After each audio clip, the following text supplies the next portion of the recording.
Bienvenue dans Thalassa. Nous vous invitons aujourd'hui à voyager le long du littoral atlantique, de Noirmoutier en Vendée jusqu'à l'île d'Oléron en Charente-Maritime. Recycler, c'est l'une des préoccupations de Didier Toquet. Les bateaux de plaisance en polyester terminent trop souvent leur vie en pourrissant dans les ports, au fond des jardins, voire en pleine nature. Alors à Rezé, près de Nantes, Didier leur propose désormais une nouvelle vie, inattendue, pas forcément en mer.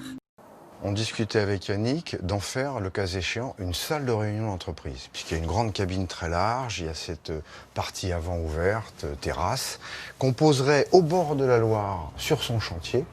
Et là, on pense quand même arriver à quelque chose d'assez exceptionnel.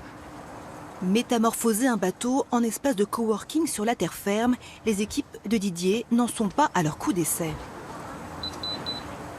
Séjour de réunion pour les collaborateurs de cette start-up installée près d'Angers dans le Maine-et-Loire, bien loin du littoral. 2 mois de travaux ont transformé le trimaran de 10 mètres en espace de travail partagé et connecté.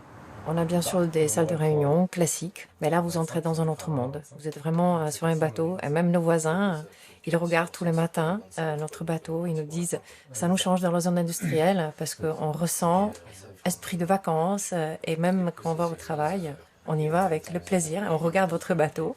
Bonjour Yvain. Salut Didier, ça va? Ça va bien? Bon, bienvenue à Station C. Merci. 6 mois après l'installation du trimaran, Didier Toquet est venu vérifier l'état de l'une des premières créations de son chantier. Alors vous avez rajouté des toiles, moi j'adore l'idée que vous le personnalisiez à vos couleurs. Ouais. Et puis après, il y a toujours des logiques de nettoyage, de peinture, etc. qu'il va falloir qu'on règle. Enfin, c'est pas méchant hein, quand on voit l'extrême entre la dépose du bateau où il faisait très froid, très humide, et puis cet été où pour le coup il fait très chaud et très sec, globalement ça tient bien, hein, on n'a pas de...